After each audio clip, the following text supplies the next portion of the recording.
Bună ziua! Sunt inspector principal de poliție Roxana Popazu, purtătorul de cuvânt al Poliției de Frontieră Române. Se apropie mini-vacanța prilejuită de sărbătoarea Sfânta Maria, prilej pentru mulți cetățeni români de a călători în afara granițelor țării, motiv pentru care ne așteptăm la o creștere semnificativă a valorilor de trafic în punctele de trecere a frontierei pentru persoane și mijloace de transport, în special la granița cu Ungaria și Bulgaria. În acest context, Poliția de Frontieră Română continuă să aplice măsurile aflate în competența instituției, dispuse încă de la începerea sezonului estival, pentru reducerea timpului de așteptare și pentru asigurarea unui control operativ. Astfel, pentru fluidizarea traficului rutier a fost suplimentat numărul polițiștilor de frontieră, care își desfășoară activitatea la controlul documentelor și echipamentele folosite pentru verificarea documentelor. Aproximativ 4.000 de polițiști de frontieră vor desfășura zilnic activități de supraveghere și control la frontiera de stat.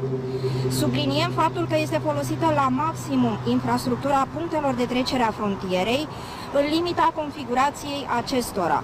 În funcție de valorile de trafic înregistrate, în fiecare punct de trecere a frontierei se vor crea fluxuri suplimentare de control pe sensul de intrare sau ieșire din țară după caz.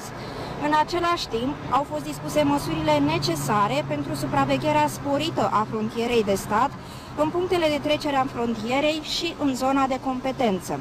Aducem în atenția participanților la traficul transfrontalier următoarele recomandări.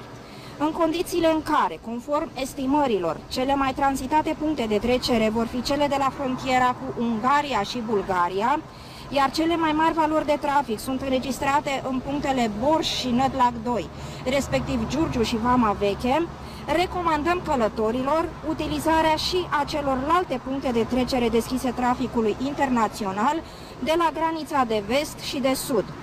Astfel, la frontiera română-ungară sunt operaționale 12 puncte de trecere a frontierei, iar la frontiera română-bulgară sunt operaționale 10 puncte de trecere a frontierei. Poliția de frontieră a contactat autoritățile de frontieră maghiare pentru dispunerea unor măsuri comune pentru fluidizarea traficului, care să vizeze inclusiv suplimentarea personalului de către partea ungară, precum și deschiderea unor artere suplimentare pentru verificarea automarfarelor. Reamintim că la granița cu Ungaria, formalitățile de frontieră se efectuează în comun cu autoritățile maghiare, sens în care Poliția de Frontieră Română a alocat personal pentru acoperirea tuturor liniilor de control în punctele de trecere, însă numărul de artere care pot fi deschise, precum și timpii de control, sunt condiționați de procedurile de lucru ale Poliției ungare. Menționăm faptul că, din punct de vedere al atribuțiilor Poliției de Frontieră Române, la granița cu Ungaria, timpul alocat controlului pentru autoturisme și persoane este de maximum 2 minute.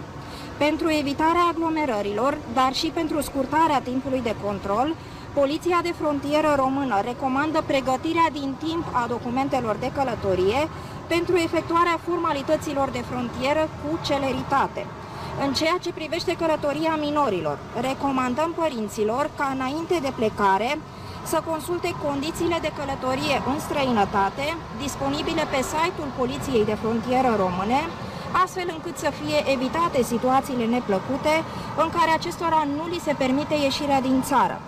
Participanții la traficul transfrontalier au la dispoziție pe pagina de internet a instituției noastre aplicația Trafic Online, care prezintă situația traficului în punctele rutiere de trecere a frontierei, valorile afișate reprezentând o medie a timpului de așteptare pentru anumite intervale de timp. În delta Dunării și la Marea Neagră, Poliția de Frontieră Română, prin garda de coastă, acționează permanent pentru supravegherea și controlul frontierei maritime și fluviale, dar și pentru combaterea migrației ilegale, a contrabandei, a exploatării ilegale a resurselor minerale și biologice și poluării deliberate a mediului acvatic.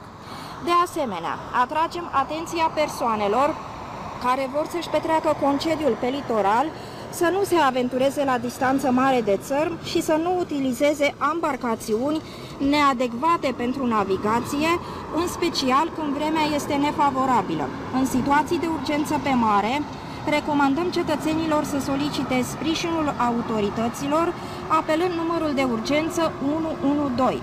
Pentru informații suplimentare privind punctele de trecere a frontierei, despre călătoria în străinătate sau pentru sesizări privind diferite aspecte care intră în sfera de competență a Poliției de Frontieră Române, cetățenii pot suna la numărul de telefon 0219590, care funcționează în regim permanent.